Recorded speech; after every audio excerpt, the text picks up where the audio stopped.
siang anak-anak. Oke, bertemu lagi dengan Ibu. Hari ini kita akan belajar matematika tingkat lanjut ya, dengan materi program linier. Sebelum memulai pembelajaran pada siang hari ini, kita berdoa bersama terlebih dahulu. Silahkan ketua kelasnya bisa memimpin doa. Baiklah teman-teman, sebelum kita memulai pembelajaran kita pada siang hari ini, marilah kita berdoa menurut agama dan keyakinan kita masing-masing. Berdoa dimulai. Berdoa selesai. Hari ini yang tidak berangkat berapa anak? Ada yang sakit? Ada yang dispen? Ada juga yang dispen.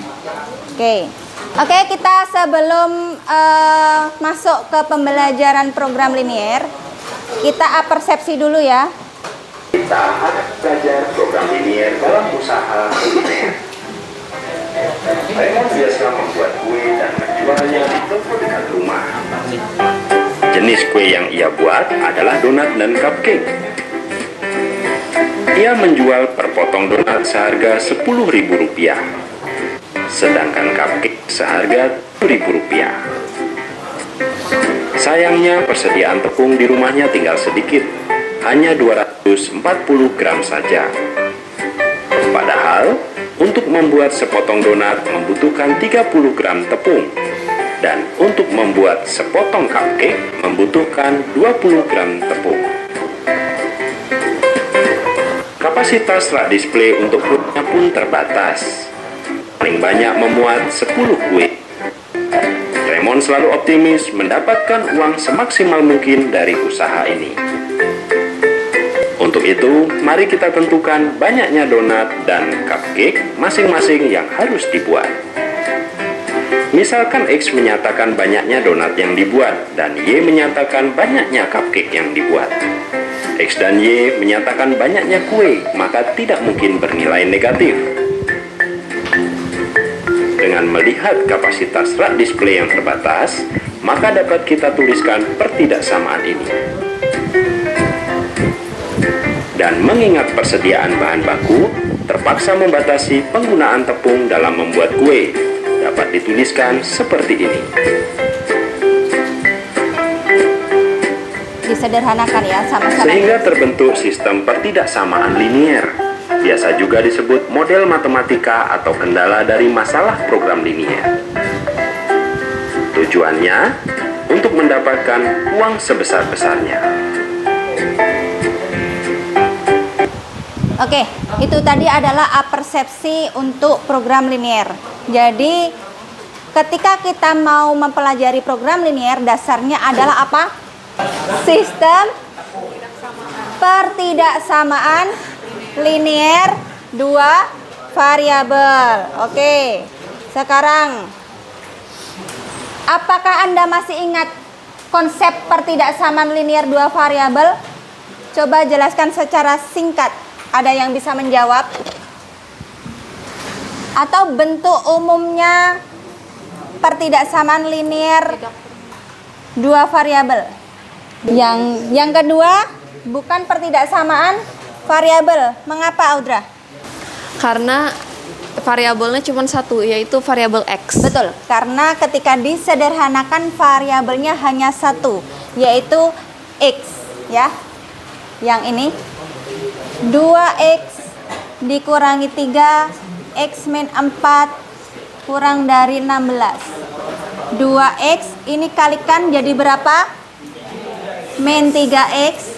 Yang ini dikalikan jadi berapa? 12,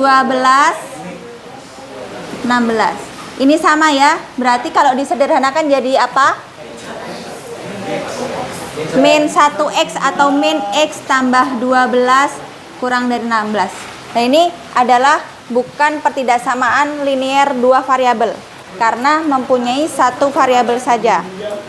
Kalau yang atas, coba bentuk umumnya seperti apa? Atau ada yang mau nambahin? Sebenarnya pertidaksamaan itu tandanya apa sih? Betul. Berarti selain sama dengan. Kira-kira kalau selain sama dengan bentuk umumnya jadi bagaimana? Boleh. Tepuk tangan dulu untuk Hari.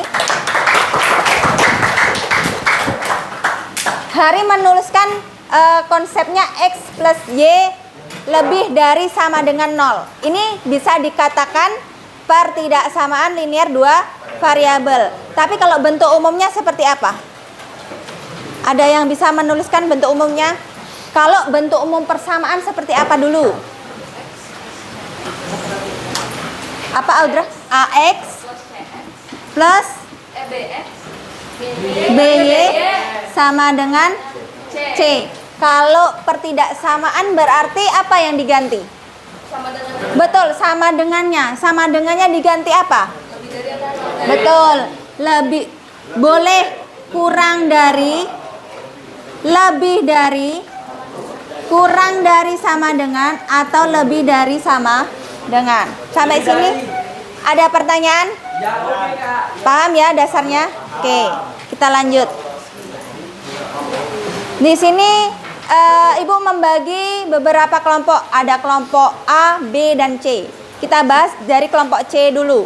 Kelompok C nanti aktivitasnya atau tujuan pembelajarannya, peserta didik dapat memahami bentuk umum pertidaksamaan linear dua variabel dengan benar. Yang kedua, peserta didik dapat menggambarkan grafik daerah penyelesaian pertidaksamaan linear dua variabel dengan benar. Yang kelompok B, peserta didik dapat menggambarkan grafik daerah penyelesaian pertidaksamaan linear dua variabel, dan peserta didik dapat menyelesaikan sistem pertidaksamaan linear dua variabel.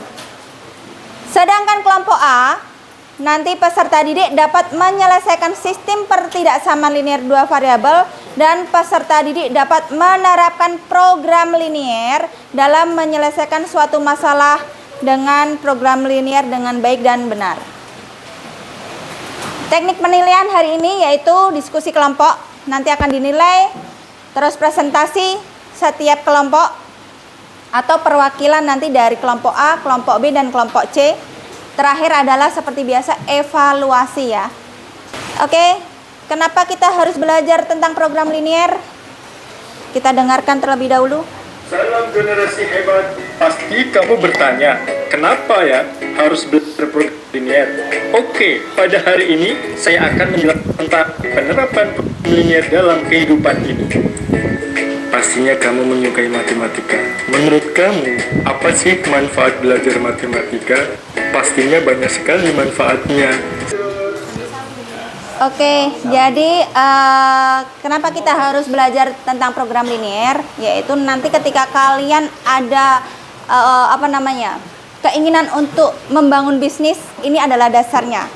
Bisa menghitung keuntungan dengan modal sekian, misalnya seperti itu ya. Oke. Orientasi pada masalah. Bisa dibacakan, Niko? Orientasi pada masalah. Seorang pedagang buah memiliki stok apel sebanyak 60 buah dan jeruk sebanyak 40 buah. Ia akan membuat dua jenis paket buah untuk dijual. Paket A berisi 3 apel dan 2 jeruk. Paket B berisi 1 apel dan 4 jeruk. Pedagang ingin mengetahui berapa banyak paket A dan paket B yang dapat ia buat tanpa melebihi jumlah stok yang tersedia. Bagaimana model matematika dari permasalahan tersebut? Terima kasih. Nah, dari orientasi ini, kalian kan sudah membentuk sebuah kelompok, ya kan? Silakan nanti didiskusikan bagaimana menyelesaikan permasalahan ini. Ibu akan membagi LKPD sesuai dengan tipe kalian. Silakan nanti didiskusikan ya. Dari mulai tipe A sini ya.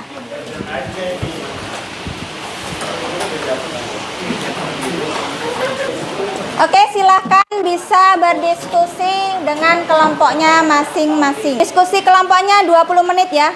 Mulai dari sekarang. Ya, ada kebingungan?